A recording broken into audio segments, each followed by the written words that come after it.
Okay, so I want to start by framing this session using a very familiar biblical passage.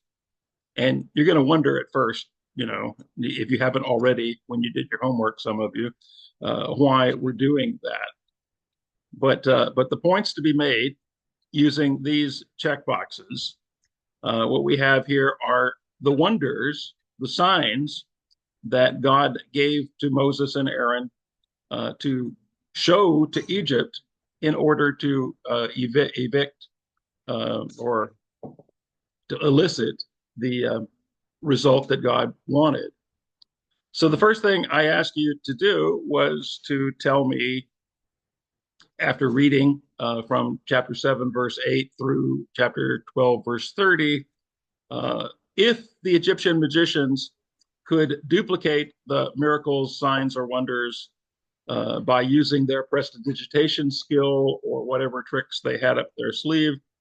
And if they could, you place an X in the box to the left of the miracle sign and the plague, or you leave the box blank. So the first little narrative was about the rod. Of course, the rod at the burning bush, Moses had experienced God's command to throw the rod on the ground, and it became a snake. And then Moses was to pick it up by the tail. When any herpetologist knows, you want to grab it, behind the head if you can. But the rod in the ancient world represents authority. So the word for rod, is also sometimes used for scepter because the rod that the Pharaoh used or the king used or a shepherd used represented their authority. So in order for Moses to be what he was supposed to be, he had to throw his authority on the ground and see that his authority by itself is dangerous. It's a serpent. But when God tells him to pick it up, even by the tail, now God confirms that it's God's authority.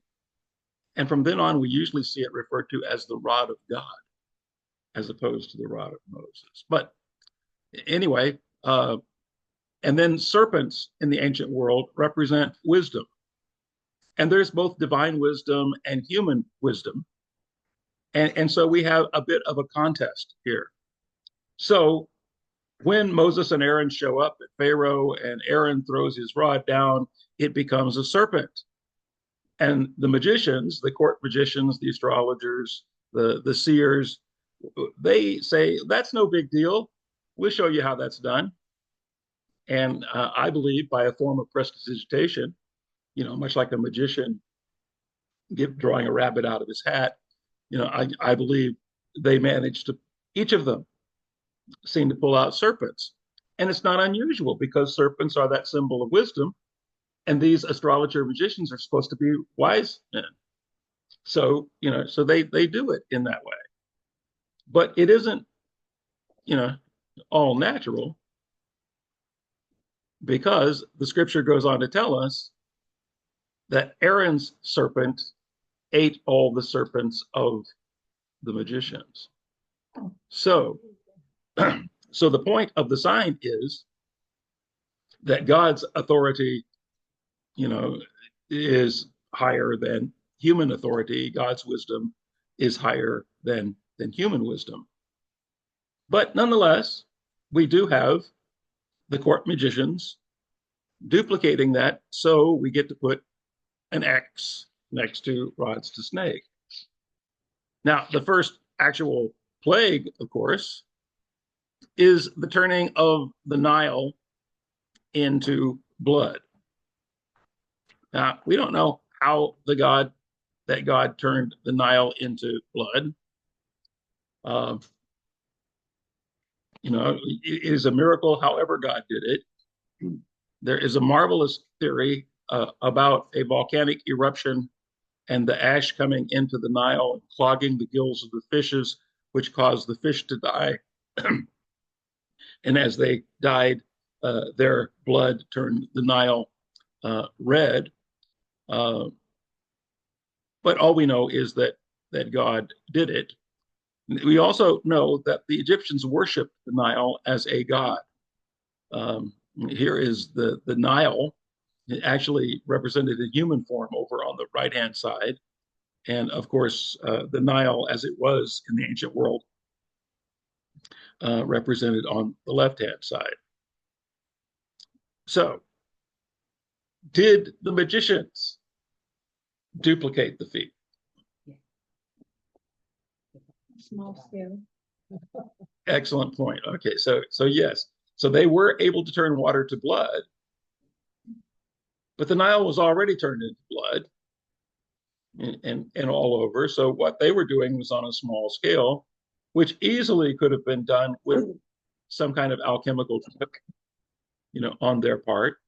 But I'm sure they did it very flamboyantly, and I'm sure they did it very so.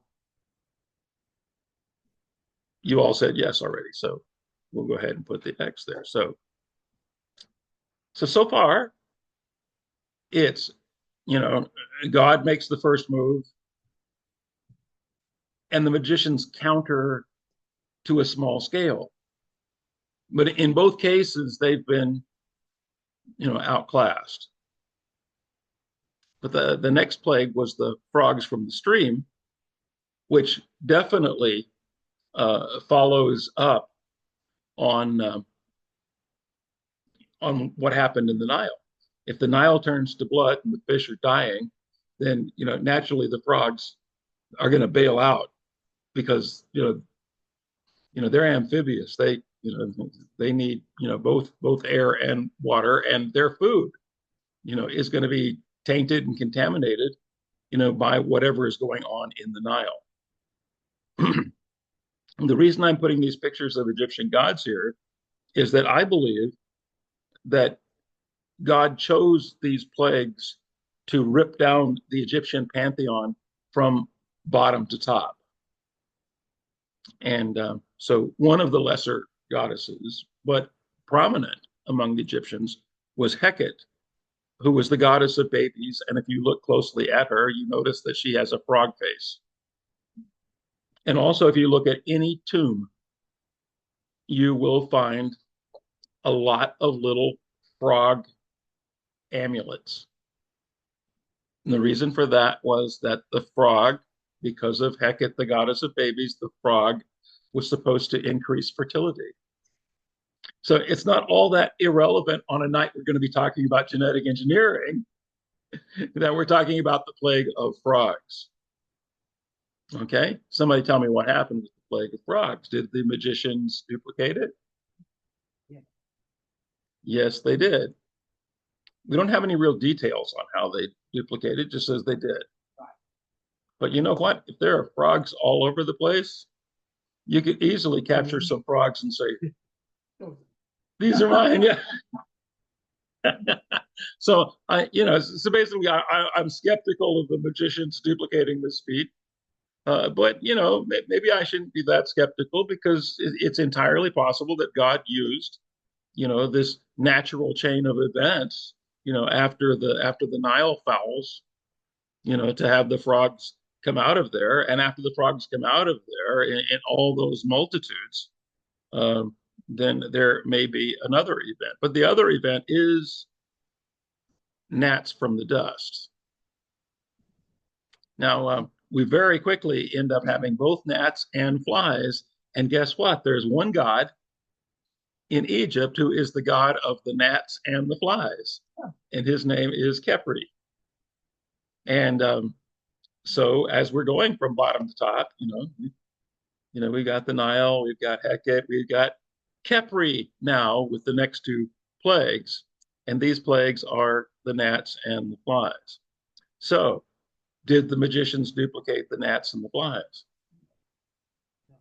No. Okay. What happened? I don't know. I can't. Yeah, it was from the Bible. Well, yeah, it just specifically didn't say that they duplicated it. Yes. They could not do it. then if well, well, they had the God, but remember, God is making all of these gods look bad. These plagues are designed to make each of these gods look bad. Yeah. Yeah. So we've got the god of gnats and flies. But the key thing here is, what was Moses commanded to do to make this wonder take place?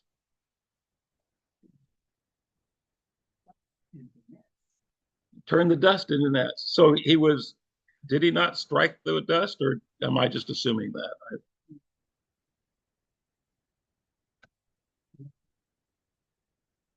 Yeah.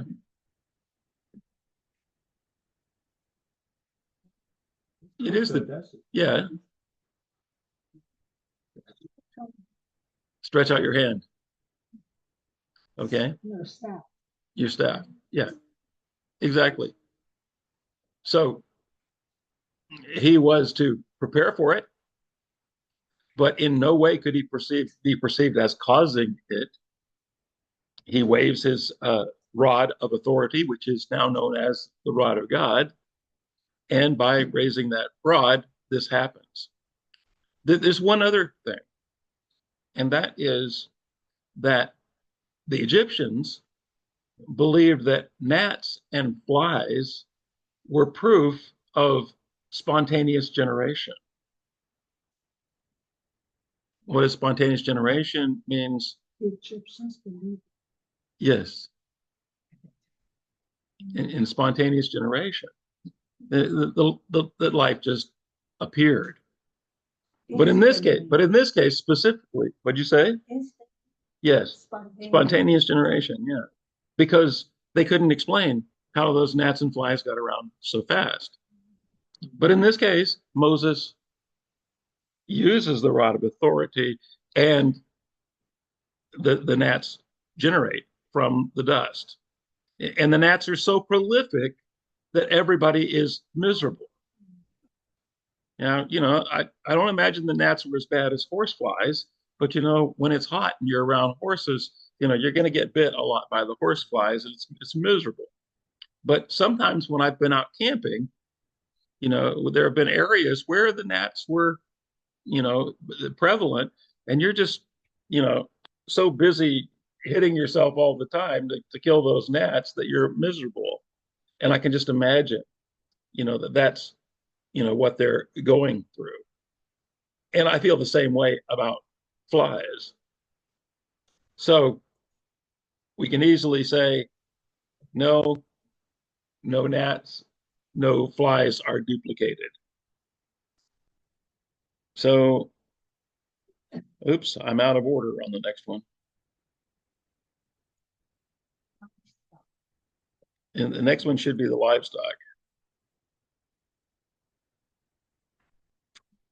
Oh, exactly. Okay, so the next one should be the livestock. Okay, so Hathor is pictured both as a woman with horns, as you see on the left, and as the sky goddess. Nut is the sky goddess, and she is pictured as a cow. And so the plague on the livestock would be an attack on Hathor, the goddess of love, and Nut, the goddess of the sky. But we have no record that the magicians were able to duplicate the plague on the livestock. So, we're still there. The next thing, boils from the soot.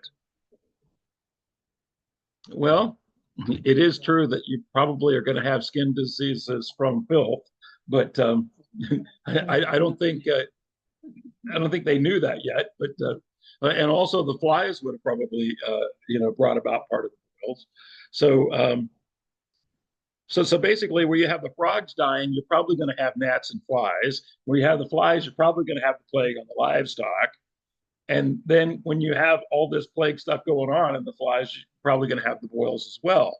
But of course, we also end up having a separation.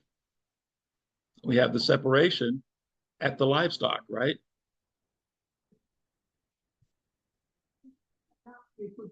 They not only can't reproduce, but the Egyptians are now experiencing the plagues and the Israelites are not.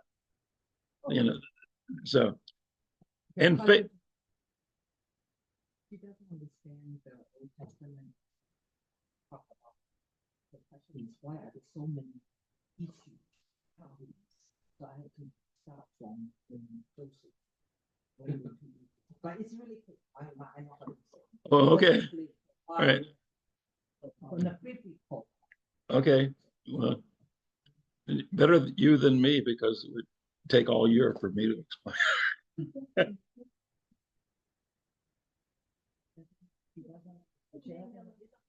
Okay, so Pharaoh was the son of Horus, so it meant he was the prince of the big god, you know, and but he was responsible for health, and so when these boils come, it's a direct slap on Pharaoh.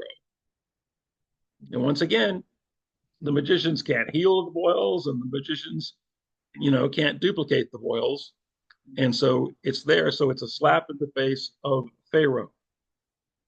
Ultimately, when you have the firstborn death, that's also a slap in the face of Pharaoh. But right now, we just treat Pharaoh as the god of health. So once again, we still don't have the duplication. We have hail. You know, Moses waves his hand, and there's hail. Moses calls the locusts, and the locusts come. And then the locusts are actually an attack on Osiris, but I saved Osiris for the firstborn death. So the next god that gets it is Ra or Re, the god of the sun. How does he get it? He gets it because of the darkness that could be felt. Well, by this time, the darkness is unnatural. And once it's dark, there's no way to duplicate the darkness. So the magicians are kind of out of it again here. And then we have the deaths of the firstborn. Obviously, the magicians couldn't duplicate that because the firstborn is already dead, unless they wanted to kill the firstborn of the Israelites, and they couldn't do that. So Osiris was the god of death and the god of the fields. So since you've already had locusts and hail to take care of the fields, and now you have the death of the firstborn, basically you've pretty well wiped out every god in the pantheon. In fact, it's a double whammy on Pharaoh, who's the god of health, because there is a coffin text that says that the Pharaoh will be deposed when he cannot take care of his firstborn. So it's kind of an interesting thing that takes place. But the reason that I gave you this was not only to point out the difference between God's action and human action, if you will, but it's also because it seems like that shift that takes place with the gnats is the shift that takes place when you're talking about creating life. So we are made in the image of God, and so we are supposed to create. But we are not supposed to create instead of God. We're supposed to create with God. We're allowed to participate with him. You know, that's where we are. The reason we were to be fruitful and multiply and subdue the earth, have dominion on the earth, was not to destroy the earth and create an ecological crisis. It was to enjoy developing the earth with the Lord. We were to be his partners, and sin destroyed that, broke that. And as a matter of fact, the real problem that we have in creating is that we, usurp God's authority. So, since we're to be partners with God, what's the problem with reinventing ourselves with AI and transhumanism and genetic engineering and nanosculpting? Well, as I put in your handout, for me, the problem comes when we try to go beyond God's will. Now, we're not always going to agree on God's will, but what we have to do is to use scriptural guidelines, develop relationships of trust within the body of Christ, and to prayerfully seek God's will as we sift through the issues. Because, according to 1 Corinthians, our bodies are not our own. Our bodies are intended for spiritual purposes. What is that spiritual purpose? Christians obviously say to witness, but to witness why? Because we are expected to be proclaiming our hope, and our hope is the return of Jesus Christ and the new heavens and the new earth, when we really will be able to participate in God's creation the way God wanted us to be able to in the beginning. And then secondly, God didn't call us to be lead designers, but to be members of our design team. So I don't remember if I wrote this in the handout or not, but I'm going to read it anyway. Christopher Watkin, in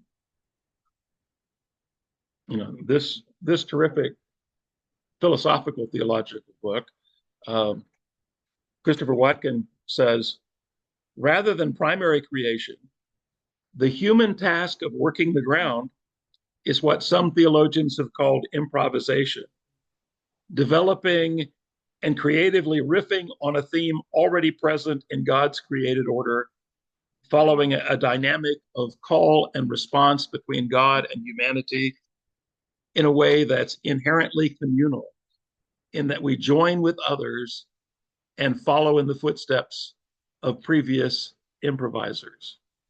And that isn't that different from C.S. Lewis's idea, which is that God has created a play for us to be in, and he allows us to improvise. It's a pretty cool idea. Now, I want to use some pop culture images for a moment just to make you think about it. Oh, actually, let me play off of C.S. Lewis for a minute. So, why is that distinction between riffing in a jazz-like way off of God's creation and what the secular people want to do in fulfilling that transhuman vision? Why is that so important? Even before the JFK assassination in 1963, C.S. Lewis, in a discussion, said that there are a lot of people who want to decide what humanity means for what they think is going to be posterity, for what they think is going to be important, what they think is good and bad, which really isn't good and bad. It's really whatever they think they want. And that was in his Abolition of Man. So that in that little book, he ends up saying one page later, man's final conquest has proved to be the abolition of man. In other words, if we get what we want, we probably don't get what we want. Yeah. So then I wanted to use the pop culture icons here. Does anyone know what the background story of Captain America was?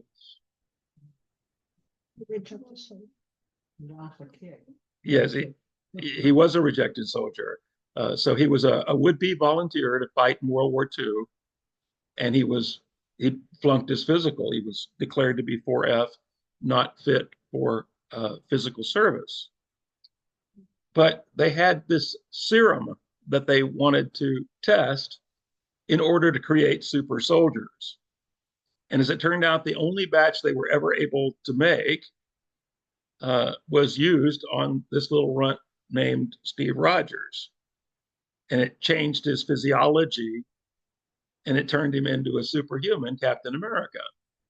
Now, if you think I'm being ridiculous making a movie and a comic illustration, you should be aware that your tax dollars, DARPA, the Defense Advanced Projects Agency of the United States military, is currently doing experiments to see if they can't protect a soldier or a battlefield from chemical weapons and biological weapons by changing their genome.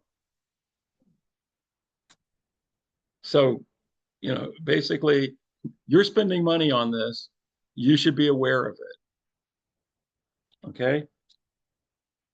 Also, our youngest daughter's favorite movie was Gattaca. What? Gattaca. It's on the screen. So it was a science fiction film where most people were genetically enhanced. You see the little DNA strand on the poster? DNA was a vital part of the plot. But the point is, and the point that's most vital for our purposes, is the realization that in that Gattaca society, the people who were unenhanced genetically were forced into the role of the underclass. So there was a racism, as it were, that took place, a discrimination, a social engineering in the negative sense that took place between the unenhanced and the enhanced. And so what it does is it illustrates the point that C.S. Lewis was making, that he not only made in his philosophy book, The Abolition of Man, but he made in his science fiction novel, That Hideous Strength, where he pictured this whole research apparatus designed to recreate man in a greater way than God had. Of course, they were the bad guys. That wasn't it wasn't what Lewis wanted, but that was it. And it underscores a point that was made by another 60s theologian who said, what is crucial is that one set of man, the biotechnicians, will be intervening in the lives of other people, determining the traits of other people's children, and presenting parents with children not of their own procreation. So, without even considering this from the ethical perspective, just for a moment, think about this from the aesthetic perspective. What was the ideal female figure in the Wild West?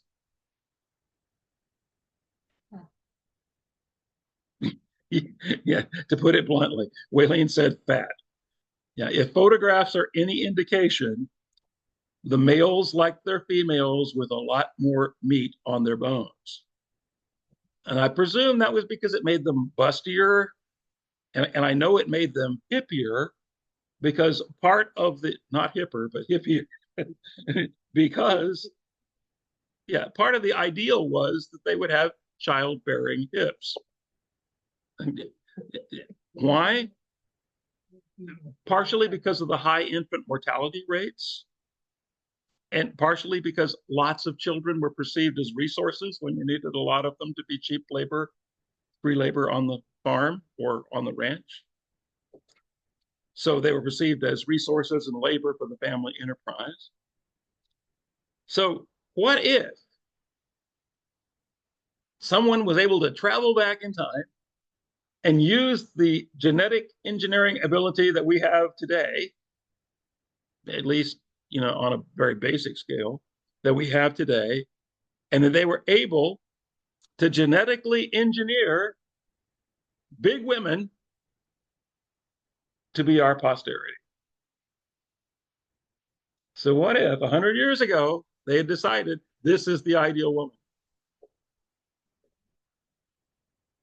Then how would they feel when those big women found themselves in our society with its fat shaming and its preference for thin and shapeliness?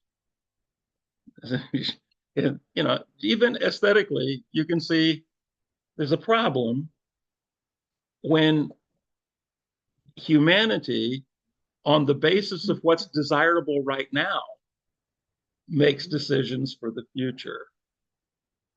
And so that's the big word of caution that I have about genetic engineering. I mean, there are other things too.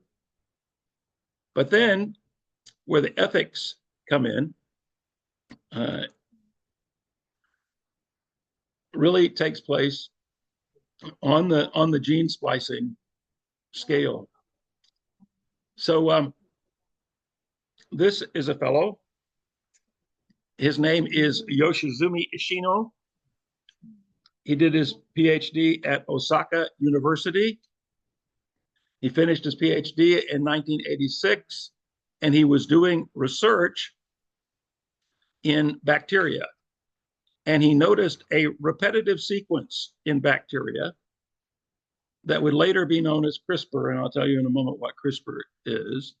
But he recognized this repetitive sequence, and he recognized that in that repetitive sequence of bacteria was a immune resistance to viruses. And he felt that if you could inject that repetitive sequence of bacteria into environments that might be susceptible to viruses, they would have a better chance of fighting it off. By 1987, he and associates from Osaka University had published their findings. And in 1989, this fellow, Francisco Mojica, who was working independently of Ishino, in fact, he was working in Spain, and he applied the initialism CRISPR when he discovered these repetitive sequences in an extremely salt-tolerant bacteria. The sequencing pattern that he noticed was that the amino acids in this bacteria formed a palindrome. Now, you know what a palindrome is in English? I've got an example up here. Able was I ere I saw Elba, which, if you read it backwards, says able was I ere I saw Elba. So, it's a palindrome. The other famous one is Madam, I'm Adam. Madam, I'm Adam. Back and forth. Well, in this case, what you have are the amino acids and the letters of the amino acids in the bacteria formed this repeating pattern. So they called this clustered, regularly interposed short palindromic repeats. Okay. CRISPR is a lot easier to remember, right? But it does have that idea of palindromic in it. And the first commercial usage was actually around the turn of the decade there. And this is Floridanica. This is a raw bacterial culture. It's used in both a world famous yogurt and a world famous cheese. Yes. Wow. All yogurt has bacteria, but if you've ever had any Dannon yogurt, basically this bacteria, this CRISPR bacteria, was injected into the culture that they used to make both their cheese and their bacteria. And the reason they wanted to do that was because by injecting that CRISPR bacteria in, whenever a virus came in, it used to wipe out the whole culture. But with the CRISPR bacteria in there, the first time the virus came in, it only wiped out part of the culture. And then the bacteria became more and more resistant to the virus as it came about. And so now it is a very healthy culture, and they are at no risk of losing it whatsoever. So both Danica cheese and Dannon yogurt are they were the ones who actually put this to work. Um, then in 2010, a fellow by the name of Sylvain Monod uh, went one better. He created the CRISPR Cas9, which stood for Cas9. And what he found out was that when you made these bacteria, you had double-stranded breaks in the DNA so that you had these kinks or these skips in the DNA at these predictable and precise locations. These two ladies, Emmanuelle Charpentier and Jennifer Doudna, your alma mater, Berkeley, they actually began using Monod's CRISPR-Cas9 as a tool for genetic gene splicing.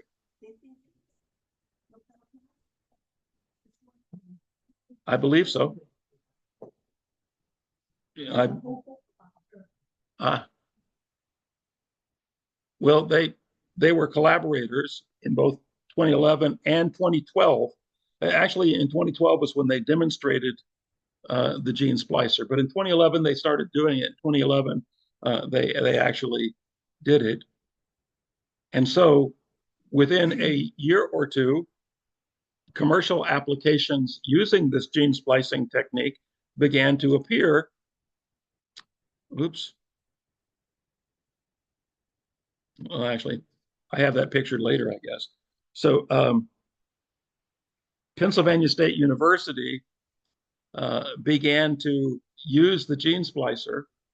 And what they did was they targeted the gene that encoded a certain fruit that we eat with polyphenol oxidase, PPO, which is, you know how when you slice an apple and you leave it out, if you don't put lemon juice acid on it, it's going to turn brown.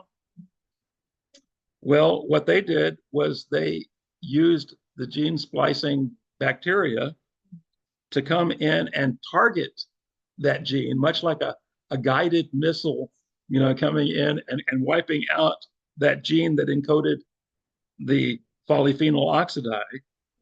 And by silencing that gene, they created what was known as the Arctic apple that I have a picture of later.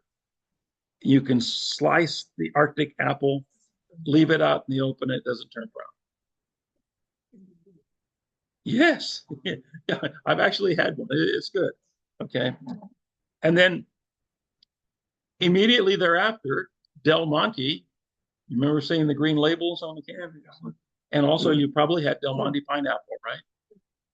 Well, Del Monte used the bacteria to gene edit a pink pineapple that has so much of the antioxidant lycopene that it doesn't turn brown.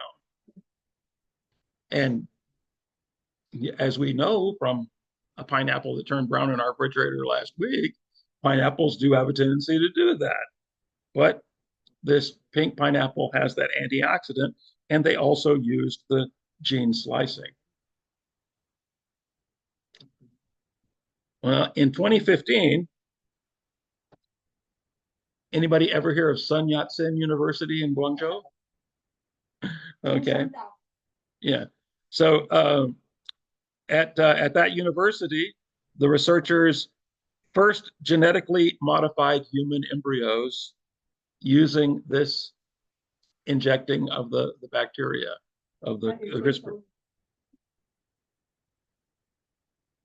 This had nothing to do with Jennifer. Well, as a result, but you know, so anyway, genetically modified human embryos, and of course they're using her technique, but you know they're modifying human embryos with the CRISPR. And in 2016, in Oregon, there was the first clinical trial of using CRISPR on a human embryo in the United States. But it was not with the intention of having a baby born. It was still, you know, research for research purposes. Because it was in 2018 in China that Dr. Jiangku He announced to the world that they had the first edited human babies, because he had not only played around with the embryos, but he had talked women into being the surrogate host mother to have the babies, Lulu and Nana, pictured here. Now, it isn't as shocking as at first that it sounds, because the editing that he did was very limited. All he did was edit their genome so that they would be resistant to the HIV virus. And so basically, what he believed he was doing was benign. He believed he was doing something good, but the world was shocked. And the Chinese government was shocked, and the Chinese government was horrified because they accused him of what? Because the world was horrified. Mm-hmm. Yes, yes. The babies grew. Yeah. The babies are relatively healthy. There is well, they're born in 2018, so they're still kids. But and as you can see, one of them's chubbier than the other. But so I guess they were about this high, and one of them was thin, and the other one was chubbier, even older. But nonetheless, but in 2019, he was convicted of practicing medicine without a license, and he was put in jail for 3 years.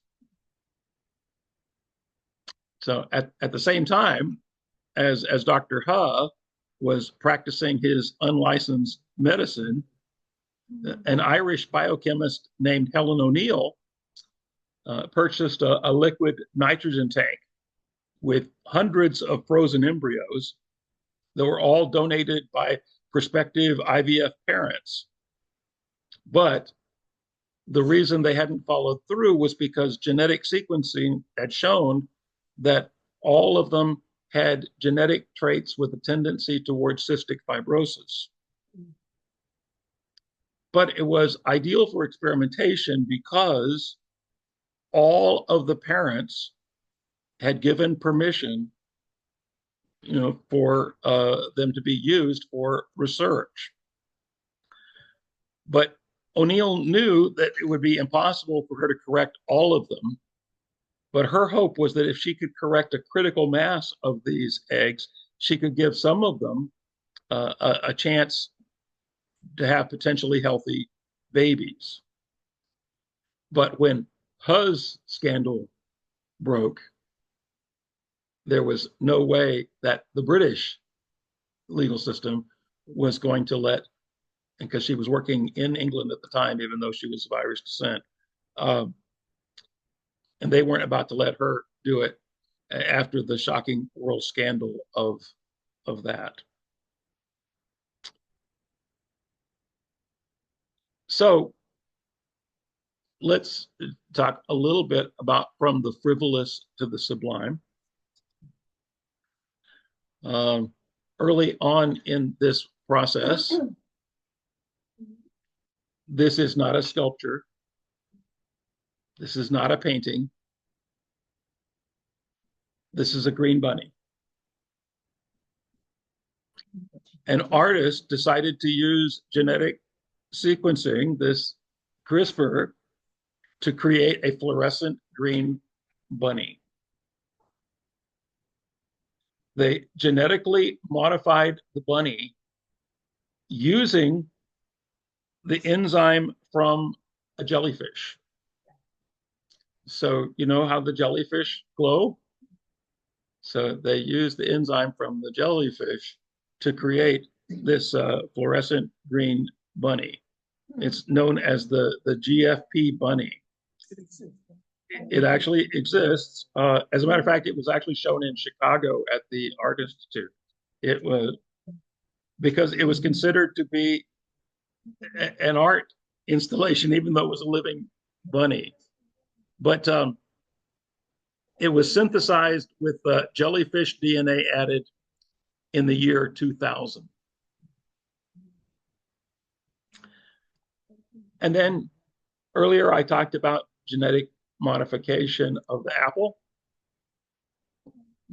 Here is an Arctic apple against a regular apple. They're both sliced at the same time, left out at the same time.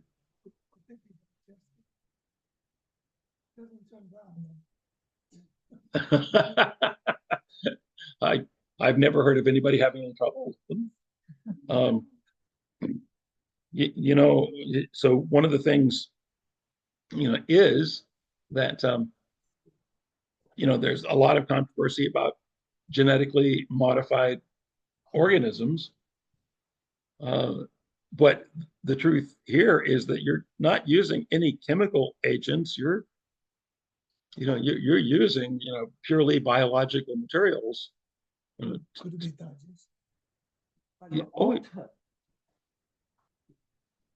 well, you are altering the genetics, yes, but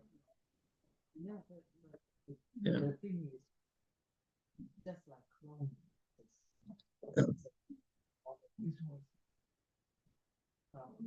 Now we don't know all the problems and Yeah. So there we are.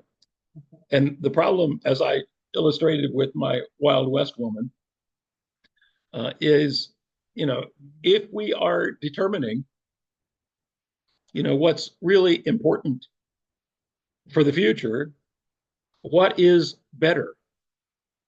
So, she says you don't have to make the baby perfect, just better than anyone else's.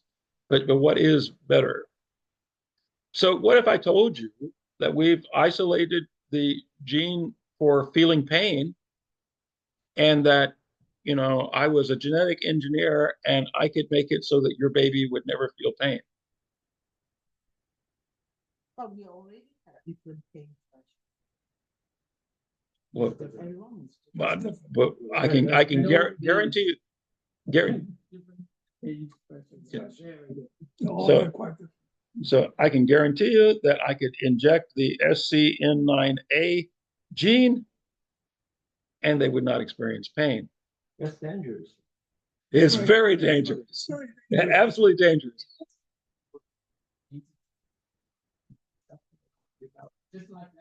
Yeah, people that do have the SCN9A often bite their tongues off. Some of them commit suicide. It's a Oh yeah. It's very dangerous.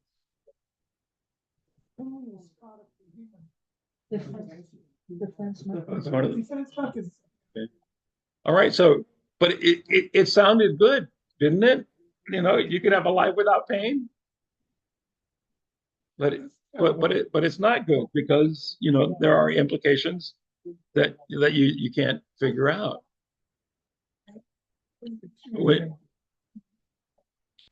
So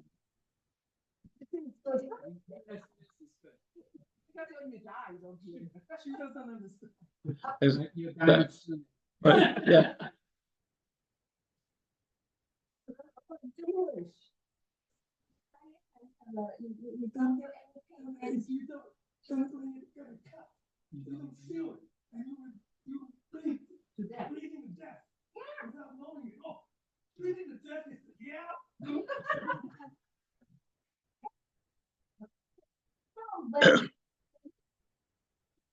pain, that is bad. Maybe it depends on how you're run. But if you die now, After doctor here.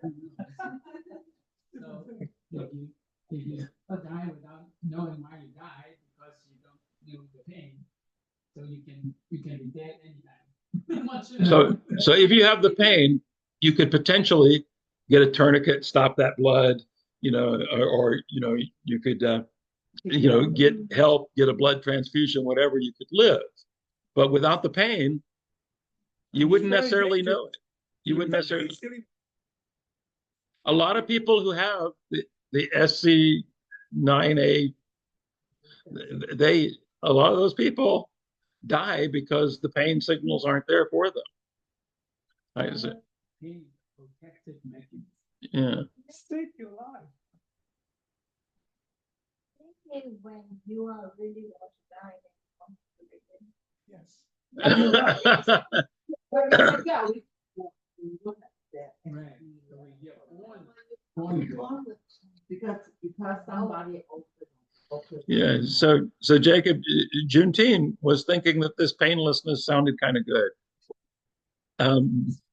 We're trying to convince her that pain is necessary. Yeah.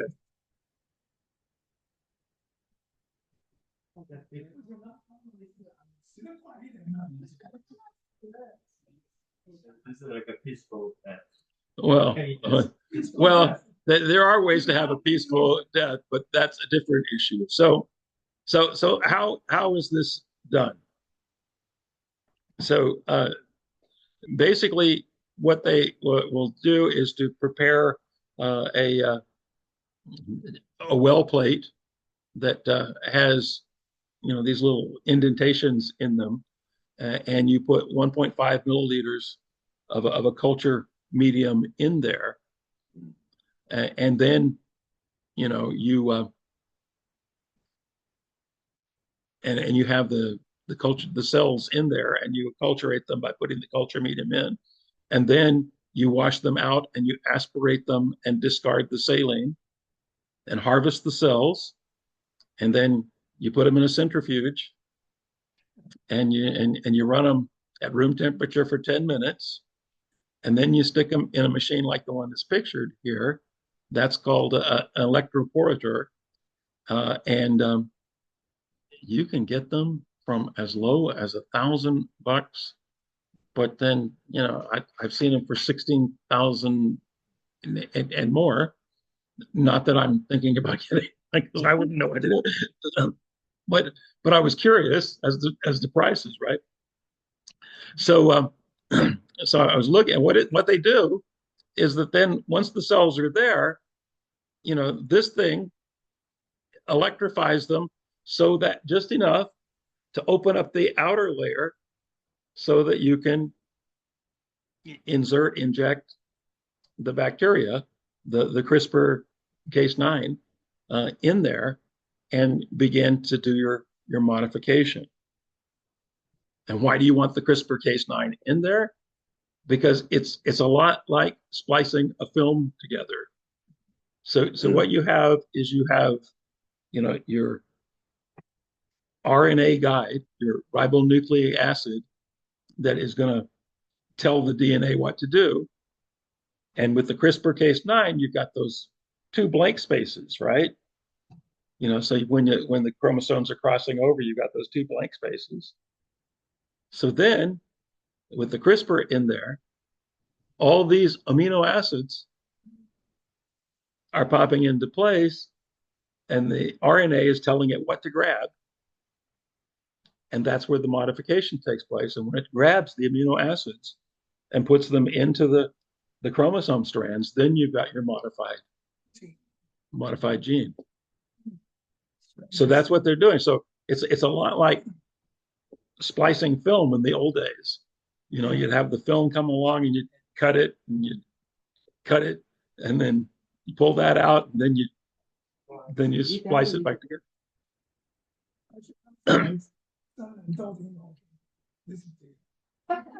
That's what the pig. So they could correct me. Say, whoa, that's way oversimplified. Yeah. Yes, it is. Exactly. Exactly. They have to create a particular specific CRISPR Cas9. Well, they have to create the right environment for the CRISPR to be able to pull the amino acids. Yes, I would assume so. Then creating that. Exactly. Right. That's why I'm complicated. Ooh, this I need to. Yeah. So over on the left-hand side, you have a little look at, what's happening when you splice them together. So if you look at the letters in the middle of that chromosome thing, so we're assuming that right there is where the open space is. And so here the CRISPR is coming in with AATT and TTAA. This is like, Abel was Ire, I saw elbow, or Madam, I'm Adam. It's AATT and AATT going back the other way. And so that is, where the recombinant DNA is actually coming together. And it's only because you have those reversing enzymes that you're able to put this thing together. So they done the DNA and created a lot of it. Here's 5 species. Well, it's not a new species, but certainly we have those. Yeah. The PhD for genetic engineering, they use foot frogs. Probably they have created new genomes among them. The foot frogs are very short lives. Well, yes, exactly. So the next generation. Oh, yeah. Even in the 60s, when I was doing physical anthropology, basically fruit flies was it was the medium for understanding, all of evolution. So I couldn't get this. I couldn't get this cleaned up, but here is an illustration of splicing that may be clearer than how I explained it. So one biologist said, CRISPR is like a tiny Reaper drone that can produce targeted damage to DNA. And it makes a precision missile strike, destroying the target. But, and here's where we get into the ethical issue, it can also produce serious collateral damage. Yes.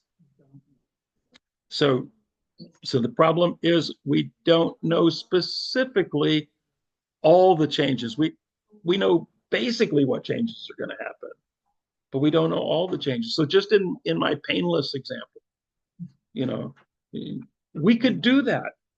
We could create a person like that, but they would be miserable and they probably wouldn't last very long either.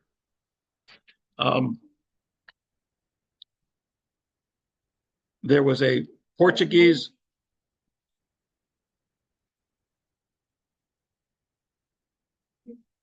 That human being in a box, you see some, what is it, the movie called? And they go to another world, Well, there are several that use that because that's a science fiction trope. Yeah. Remember? But there are many movies like that. Technology have come this far. I mean, of course, what you're talking about is Yeah. from my college years. Yeah. Oh, we think it's there's science fiction about it. So one Avatar. Okay. Yeah. Avatar. All right. Yeah. It's not exactly what I remember the most about Avatar, but yes, you're correct because it's a science fiction trope. I didn't even notice, but yeah, it is there.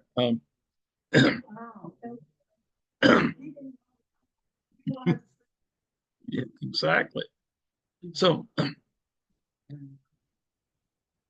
yeah, I guess I better.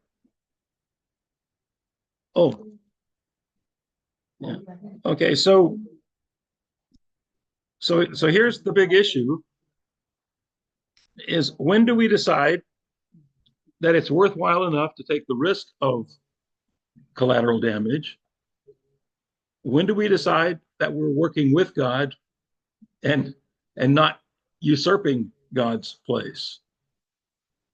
For example, God made me with weak eyes, and I think nothing about going to my ophthalmologist and getting a prescription of glasses. There's no ethical issue there for me to wear glasses. I think nothing of going to the doctor for treatment, having prescription drugs, having surgery when I needed it, even though, it would be nice if we could have some unobtrusive way of doing it, and maybe nano machines are a way that could happen in the future.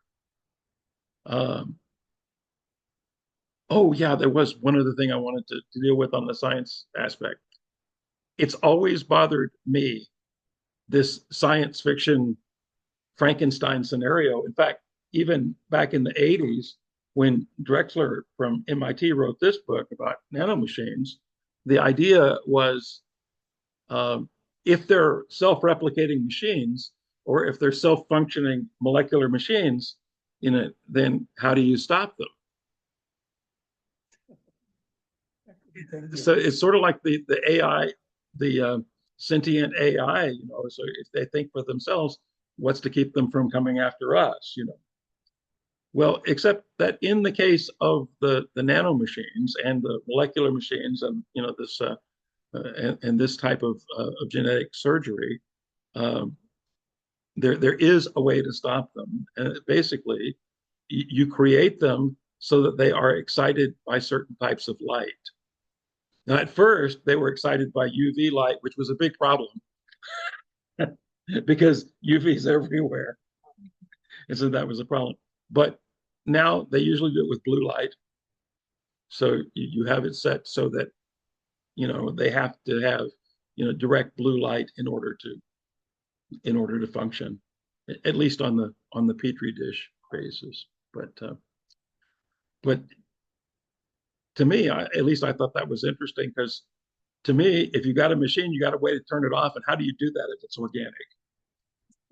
Well, that's the way you do it. You deprive them of light. Right. So in the one experiment that I read about with this Portuguese biochemist, what she was doing was experimenting with moth larvae. And so she had a Petri dish, not a peach tree dish, Marge, but a Petri dish, and she had one with moth larvae in it, in the agar agar, and another one with moth larvae in it in the agar agar. And so she introduced the CRISPR bacteria in the one and not in the other, and then exposed them both to the virus. And immediately, the ones with no CRISPR turn brown and die. Whereas the ones that have the CRISPR fight off the virus. And each time that they encounter the virus, it's more effective. They build up their immunity to it, and they're able to fight it off impressively. So it seems like there, is solid medical treatment that's coming out of this research. However, the danger comes when we try to play God and we make the decisions on what the people are going to be. Are they going to have this standard of beauty? Are they going to have this standard of intelligence? Are they going to have this standard of agility? Are we going to genetically engineer them for a high gravity situation? That's a scientific probe. Yeah, yeah, the $6 million, which was now inflated to what? So, so just as in our opening illustration, I think the danger point comes when there is the idea of creating life. When we decide to create it without consideration of how God has created us and what God wants, that's when we end up in trouble. You could create a devil. Oh, yes. Yes, you could. You could create your own antichrist. Yeah, You're So- a monster. You're a monster. exactly. That you could- So I think yeah, yeah, there was a great Devo's.